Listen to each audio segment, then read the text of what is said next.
Employee benefits. These are all forms of consideration. These are all forms of consideration.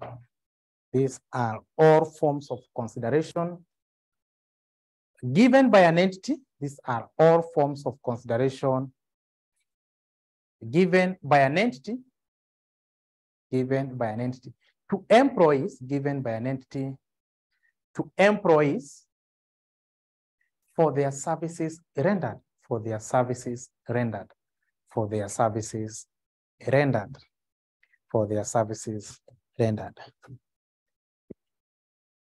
Full stop. Then you see that the objective of IAS 19, the objective of IAS 19, the objective of IAS 19 is to specify the accounting and disclosure requirement, is to specify the accounting, to specify the accounting and disclosure requirement, to specify the accounting and disclosure requirement when accounting for employee benefits, when accounting for employee benefits, when accounting for employee benefits, when accounting for employee benefits.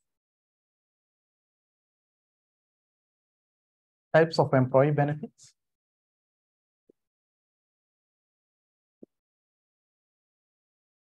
Types of employee benefits.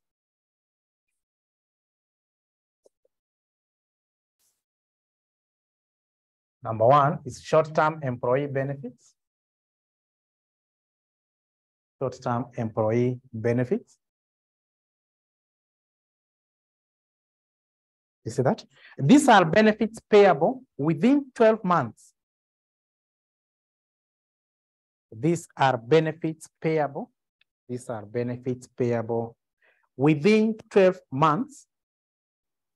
Within 12 months after the employee have rendered the services. After the employee have rendered the services. The employee has rendered the services. E.g., salaries, e.g. salaries, wages, commission, allowances, etc. Good. Then number two, we have long-term employee benefits. Long-term employee benefits. Let me see that. These are benefits payable. So these are benefits which are not settled. These are benefits which are not settled within 12 months. These are benefits not settled. These are benefits not settled within 12 months. Within 12 months after the service delivery. After service delivery. After service delivery. E.g. sabbatical leaves.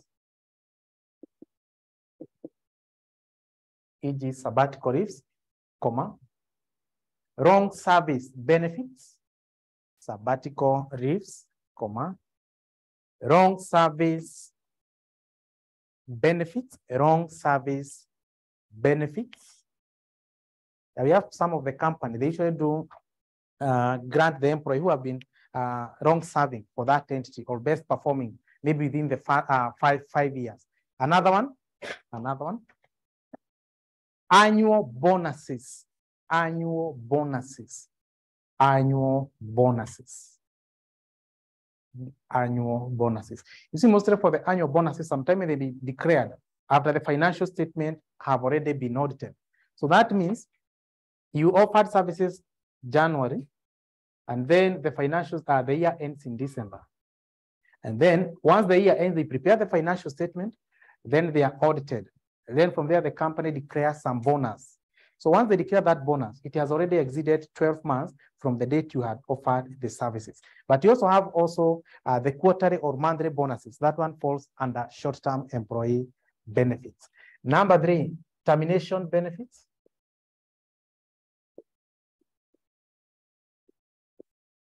Termination benefits. Termination benefits, right? We say that. These are benefits payable. These are benefits payable.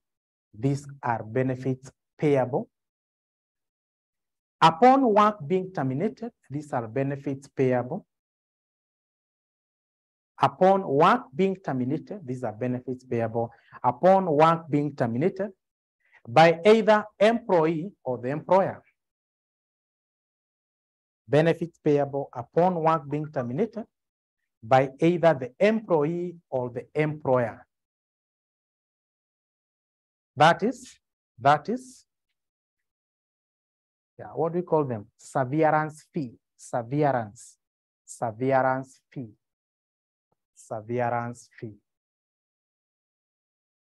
severance fee.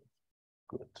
It's mostly the company's policy. For example, if the company is effecting a layoff and then you are affected, it's one of the employees who will get laid off. So mostly the company pays a salary of equivalent to the next 3 months. That's what we call the severance fee. Number 4, post-employment benefits, also known as the retirement benefits, also known as the retirement benefits.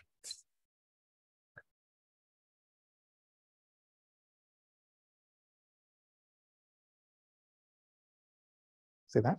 These are benefits payable upon retirement. These are benefits payable. These are benefits payable upon retirement. Full stop. They are paid in form of pensions. They are paid in form of pension. They are paid in form of pension. Yeah, those are the 4 types of employee benefit. Actually, the key concern of IAS 19 is to provide mostly on how to account for this post-employment or the retirement benefit. I think that these are benefits payable upon retirement, which are paid in forms of pension. Then you have to see that there are 2 types of pension plans. There are 2 types of pension plans.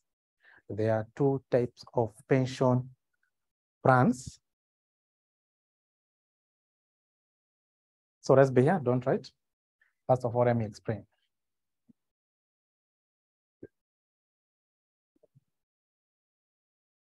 So we have 2 types of pension plan, don't write. Number 1, we have what we call defined contribution plan. Then number 2, we have defined benefit plan. What's the difference between the 2? Now, for defined contribution plan, the amount of pension payable upon retirement will depend on the amount of contribution made into the plan by both the employee and the employer. So it will depend on the amount of the contributions made into the plan by both the employee and the employer. And you know how this one works. Eh? If you contribute 500, also the employer should contribute the equivalent amount. Then for the defined benefit plan, the amount payable on retirement will depend either on the average salary or the final salary. So we're saying that on the defined benefit plan, the amount payable on retirement will depend either on the average annual salary of the employee during the career service or the final salary of the employee. But this determination will depend on the actuarial assumptions. Actuarial assumption. And actuarial assumptions are classified into 2. We have the demographic assumptions.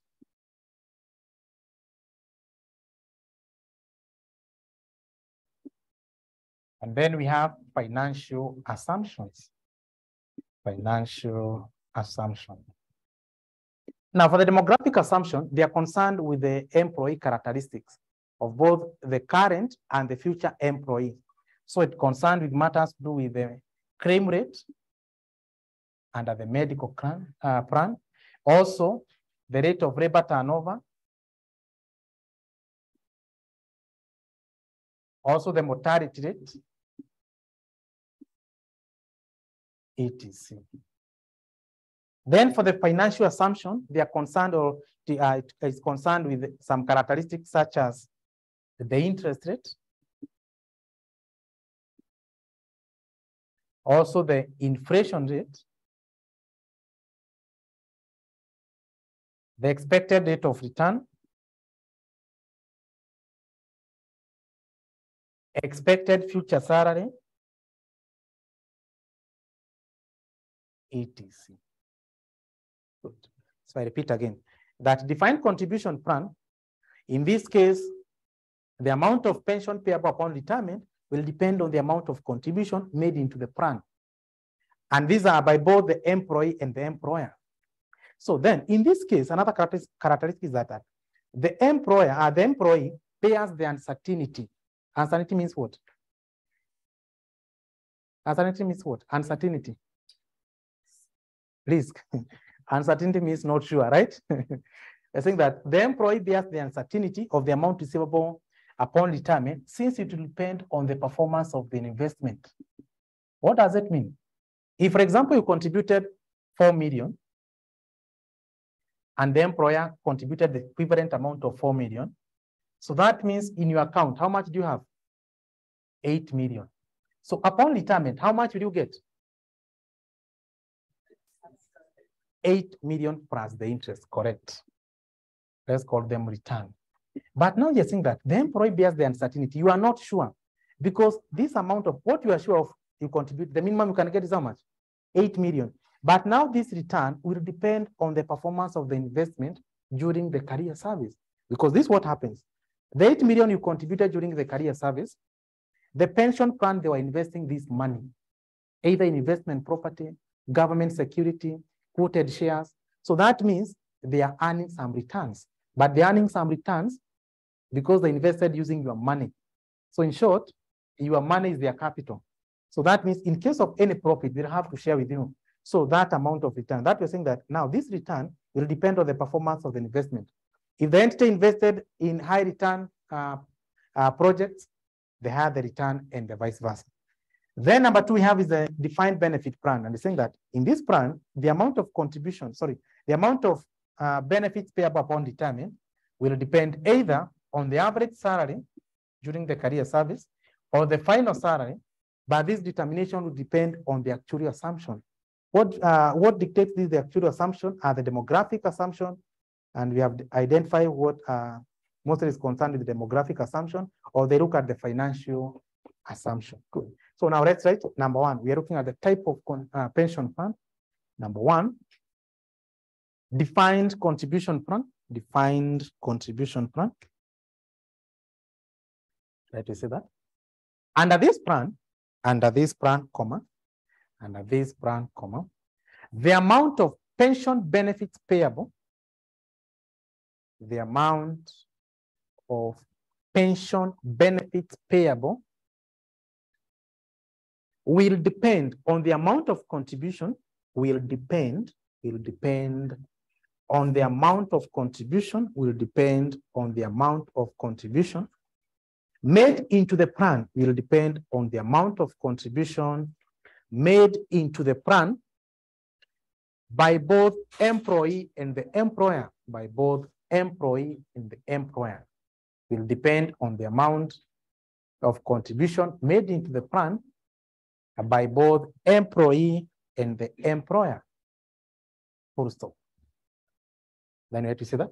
Under this plan, comma, the employee bears the uncertainty. Under this plan, comma, the employee bears the uncertainty. The employee bears the uncertainty of the amount receivable.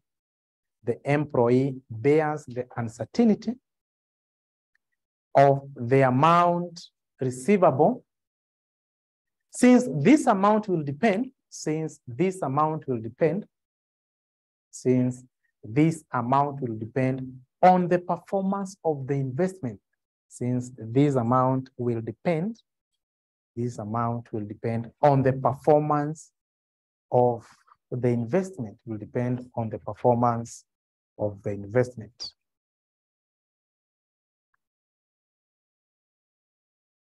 Number 2, defined benefit plan. Defined benefit plan. Defined benefit plan. Let me see that.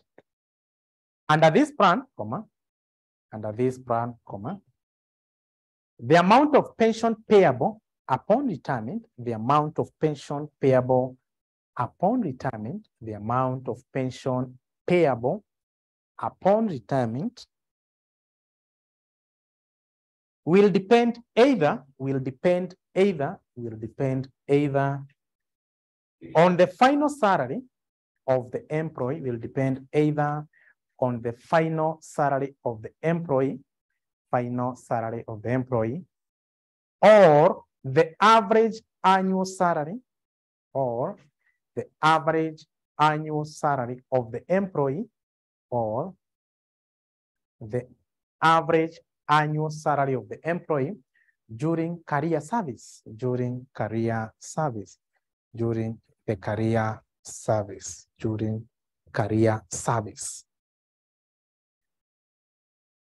Can you see that? The amount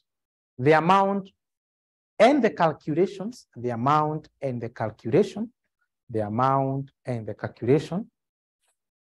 will depend on actuarial assumptions. Then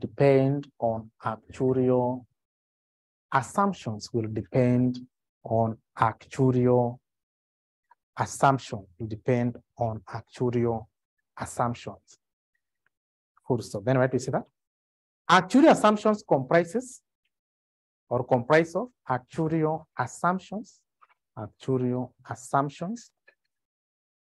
comprise of semicolon, actuarial assumption comprise of semicolon A, demographic assumptions. Demographic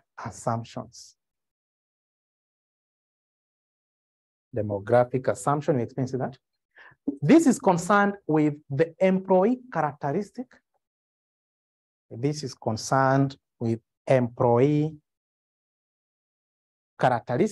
And their dependents. Employee characteristics and their dependents.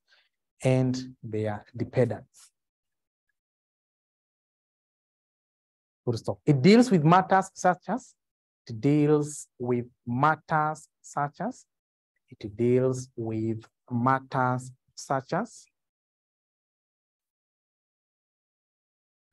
can write in bullet form, you can show this. Claim rate under medical plan, claim rate under medical plan, labor turnover, mortality rate,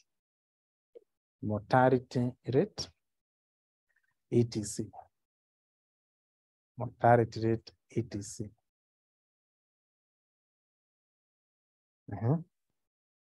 B, financial assumptions. Financial assumption. Let me see that. This is concerned with matters such as,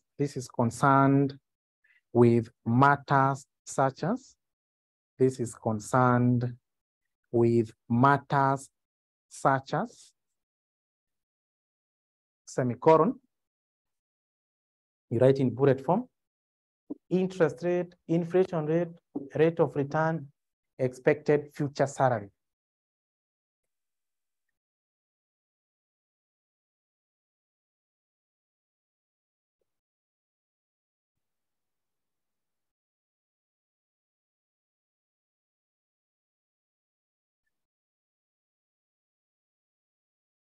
Yeah, the last one is the expected future salary.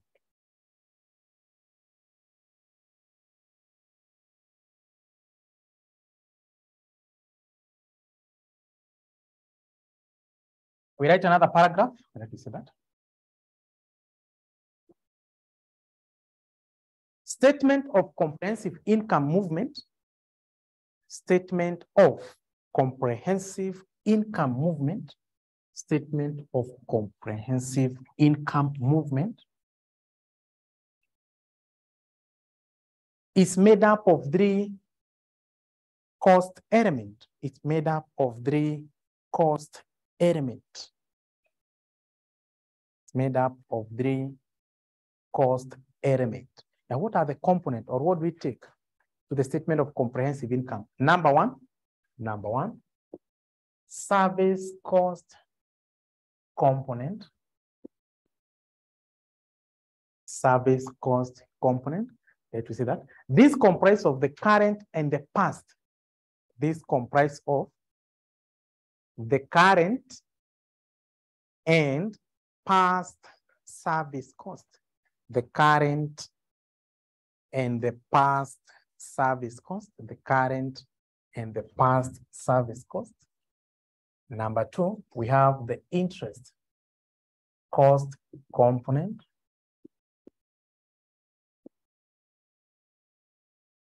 You see that this is determined based on the obligation. This is determined based on the obligation at the beginning of the period, based on the obligation at the beginning of the period. Obligation at the beginning of the period. And number three, we have remeasurement. Remeasurement component. Remeasurement component. You see that? This comprises of actuarial changes. This comprises of actuarial changes, i.e. actuarial changes, i.e.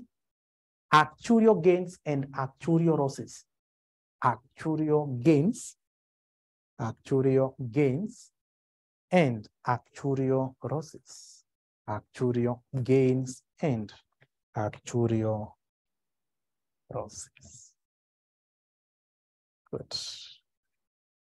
Subtopic. Measuring defined plan asset and liability.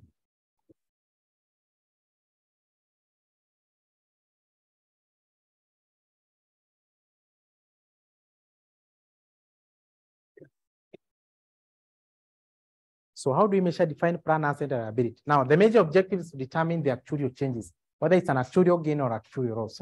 We have to say that for both defined plan asset and liabilities, for both defined plan assets and liability, comma, for both defined plan assets and liability, comma, the amount outstanding at the beginning of the period, the amount outstanding at the beginning of the period, the amount outstanding at the beginning of the period are reconciled. The amount outstanding at the beginning of the period are reconciled with the fair values, are reconciled with the fair values at the end of the reporting period, are reconciled with the fair values at the end of the reporting period, taking into account the changes for the year, taking into account changes during the year, taking into account the changes during the year. Good. So how do we measure assets and liabilities? Now let's be here, don't forget. So start with the assets. How do we measure defined plan assets? So for the assets, you take the fair value of plan asset balance at the beginning, that's the balance brought down. Then you add the contribution to the plan during the year. Then an asset gives rise to an income, and that income is called the returns on plan asset. Then you deduct any amount of benefits paid. Benefits paid. And that's how now you get the carrying amount.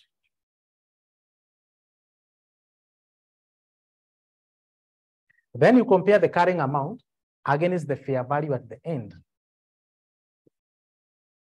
Fair value of plan asset, balance carried down. Now, the difference between the carrying amount and the revaluation at the end is now what we call the actuarial changes, of which can either be an actuarial gain or an actuarial loss. Then, how do we measure liability? Defined plan liability. For liability, you take the present value of obligation, balance brought down. Then liability gives rise to expenses. You add the expenses, so you add, and those expenses are the current service costs, past service costs, as well as the interest cost.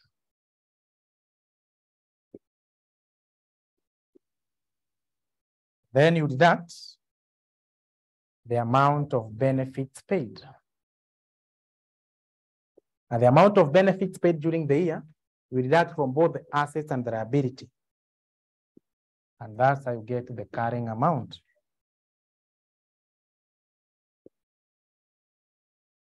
And then you compare the carrying amount against the present value of the obligation balance at the end. That's the balance carried down. So the difference between the carrying amount and the present value at the end will give us the actuarial changes, which can either be an actuarial gain or an actuarial loss. And these actuarial gains and actuarial losses, that we see that that's what we see that you take it to other comprehensive income. So you can show that.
September 2015, question 4.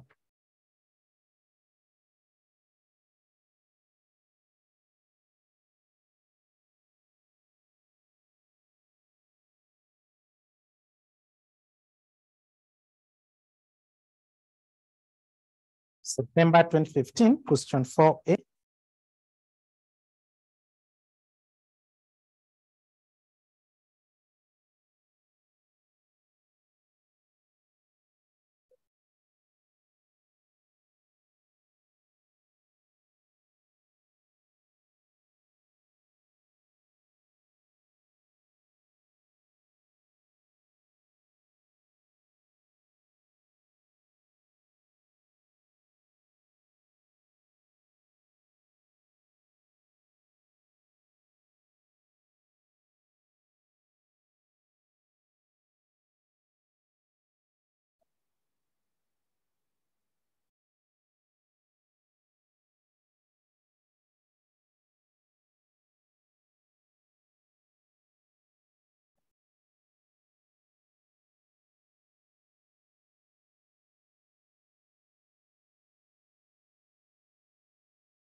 Volta Limited operates a defined retirement benefit plan for its employees. On 1st of January 2014, the fair value, that's at the beginning of the year, the fair value of pension plan asset was 2.6, and the present value of the liability was 2.9. The fair value of the asset was 2.6, and the present value of plan liability was 2.9. Second paragraph. The actual estimated the current and the past service cost for the year ended that 1st December 2014 at 450 and 90,000 respectively. So those are costs, and costs affect the liability. Current service cost was 450. Past service cost was 90. The past service cost is caused by an improvement in the pension benefit commencing on that 1st of December 2014. When you are told that the pension plan paid 240, the pension plan paid 240. That's what you call the benefits paid. So the benefits paid you raise from both the assets as well as from the liability. The benefits paid an amount of 240. The pension plan paid 240 on that 1st December 2014, and on the same date, Volta Limited paid 730 in contribution to the plan. So contribution to the plan you add to the asset, they paid an amount of 730. Interest rate on high quality corporate bond for the year was 8%. The interest rate on high quality corporate bond, whether you invest or you take a bond, if you invest on bond, the return was 8%. So the return on plan asset will take 8% of the balance brought down 26. For the liability, it will give rise to an expense. This is an interest income. This is an interest expense. So for the interest cost, you'll take 8% of the balance brought down 29. And so what do you get? 8% of, you get to 8. And for the liability, 8% of 2,900 you get? You get to that too. Then you to that. As at the year end, the fair value of pension plan asset was 3.4. At the end, that's the balance carried down. The fair value of the pension asset was 3.4. And the present value of plan liability was 3.5. The present value of the liability was 3.5. In accordance with the year 2011 revision to IAS 11 employee benefits, Volta Limited recognizes measurement gain and losses. Those are actual gain and losses in other comprehensive income in the period they occur. Required. Calculate the measurement gain or losses on pension plan assets and liability that will be included in other comprehensive income. So first of all, let's get the carrying amount. Others do for the assets, others do for the liability.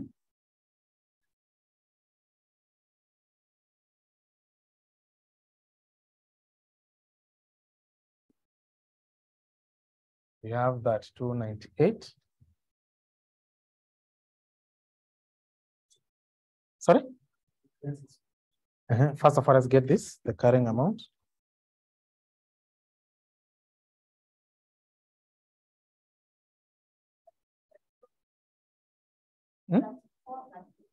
That 4, that 2. So now let's factor in the actuarial changes. We start with the assets. The carrying amount was at 298, but the valuation at the end is that 400. That's an increase by how much? 102. That an increase becomes an actuarial what? Gain. Kindly let's stop writing. I'll give you time to write. First of all, reason that's an actuarial gain. For the liability, we had that 4, that 2, but the valuation at the end is that 5. That's an increase by how much? 68. That increase is an actuarial loss. These are liability. When liability increases, it becomes a loss. So therefore, how much is their net actuarial changes? From the asset, we had an actuarial gain of 102, but from the liability, we had a loss of 68. You net off. So get an amount of 34. Now, this 34, you take it to other comprehensive income. Can copy now.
December 2012.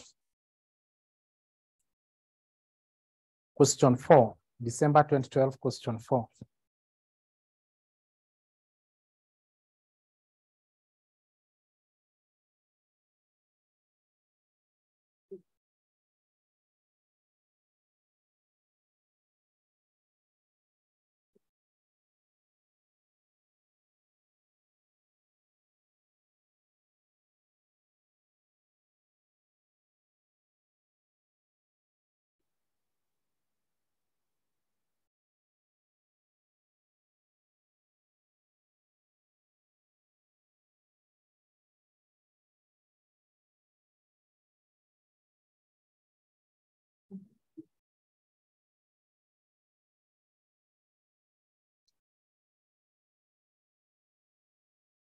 Let's go to part B of the question.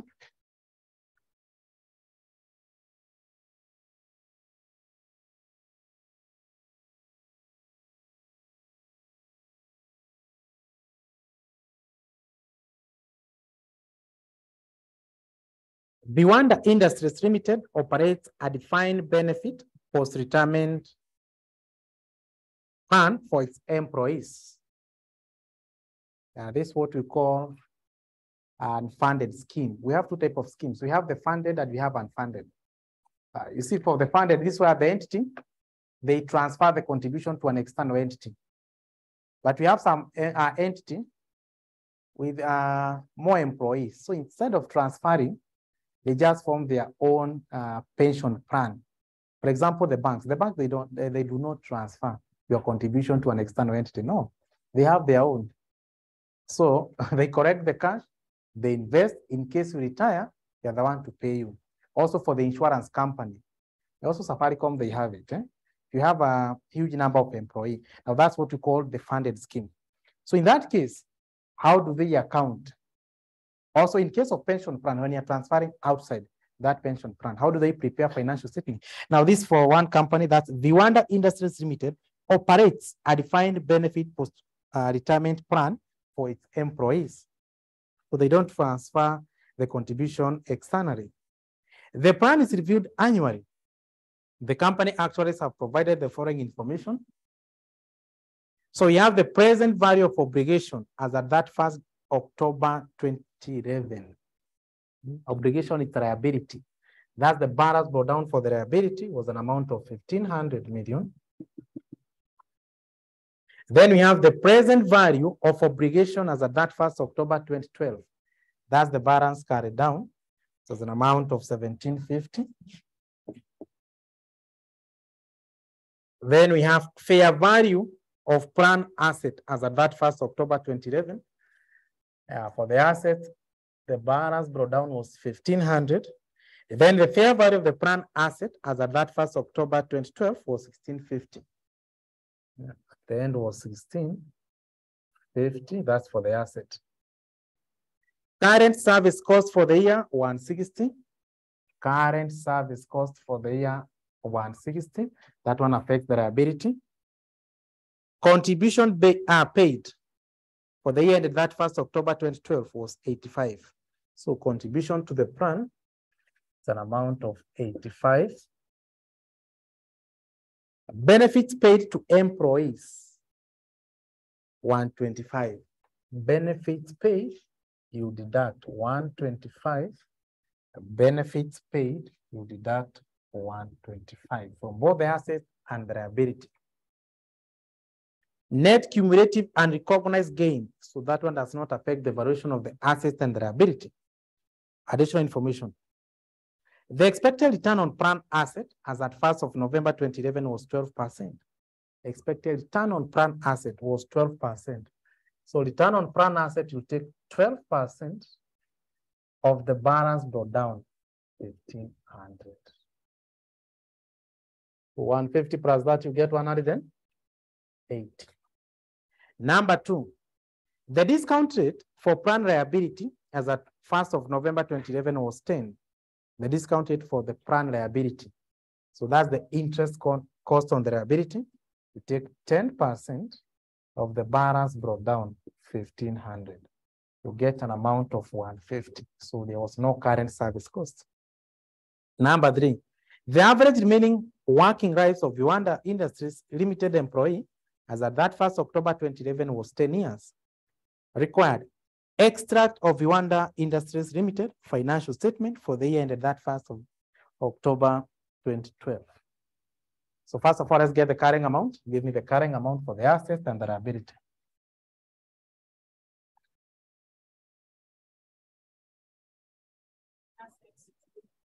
For the asset is 1640.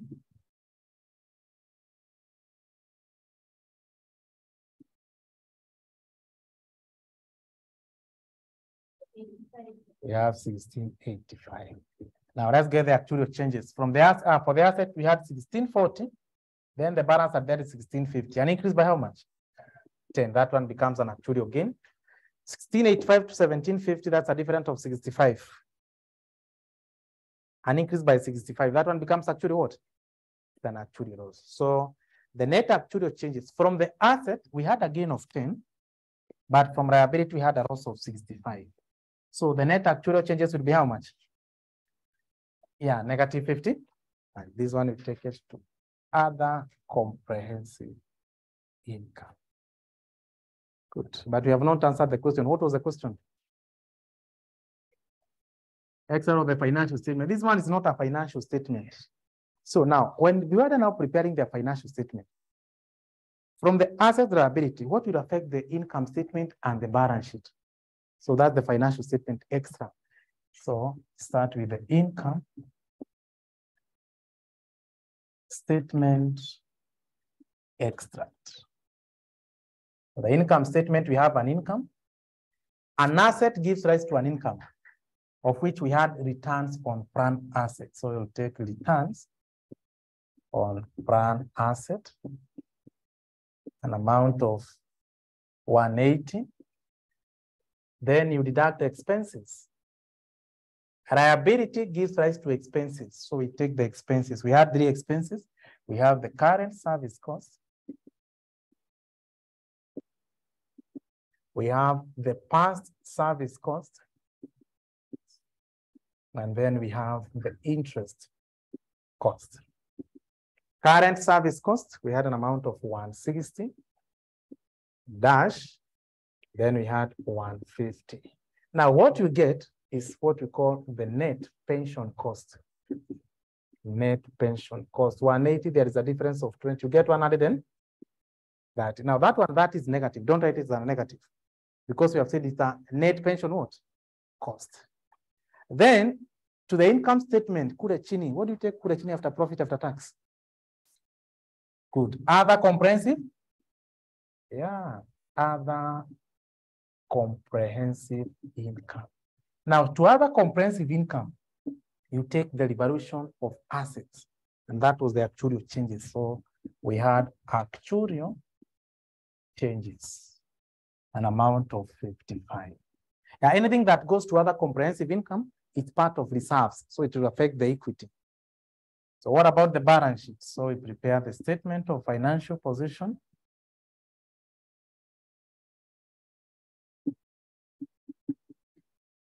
Extract. So what do we take to the balance sheet? Start with the assets. For the assets, we have non-current assets. So for the non-current assets, can you read note number 3? Note number 3, you are told that the average remaining working rights of Viwanda Industries employee as of that 1st October 2011 was 10 years. So if it's an asset, it's a long term for 10 years. If it's a liability, it's also a long term for 10 years. So we have defined plan asset. And for the asset, remember, you prepare the financial statement at the end of the year. So we take the balance carried down, which is 1650. Then under the equity and liabilities, under the equity, we have a reserve.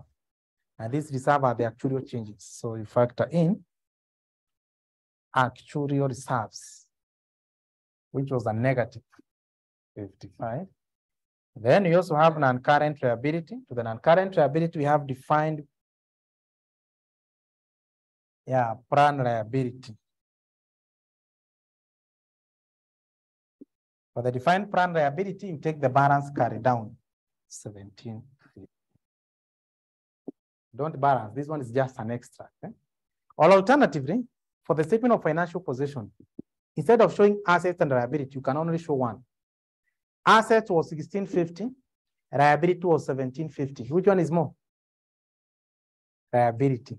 So in this case, you can show equity and liability. Show the actuarial reserves, then you show a net liability.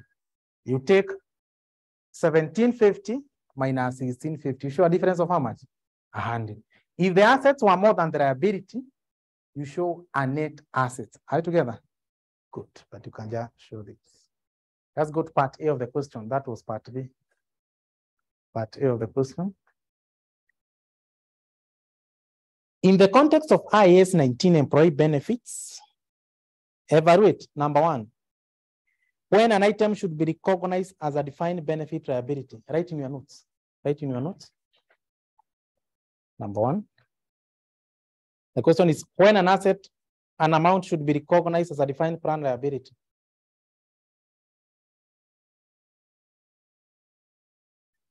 Siandike swali imeulizwa.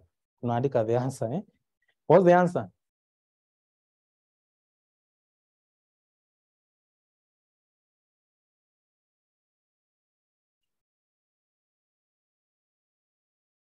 Haya. Si nimetoka kuelezea saa hizi. Haya, andika venye nitasema. When the liabilities are more than the asset. That's what I was trying to explain about the net liability and the net asset. When the liabilities are more than the assets.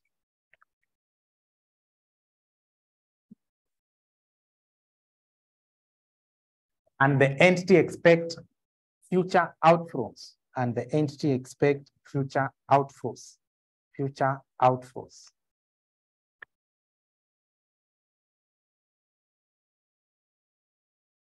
Number 2 of the question.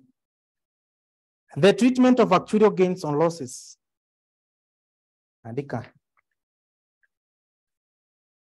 To other comprehensive income. To other comprehensive incomes. To other comprehensive incomes.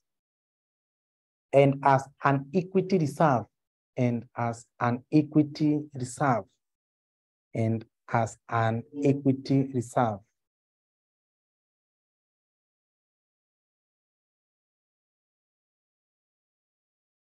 Number 3, the items that should be recognized in the income statement. This is easy hapa. Return on plan assets, current service cost, past service cost, and the interest cost. Once you're done with that, you copy part B.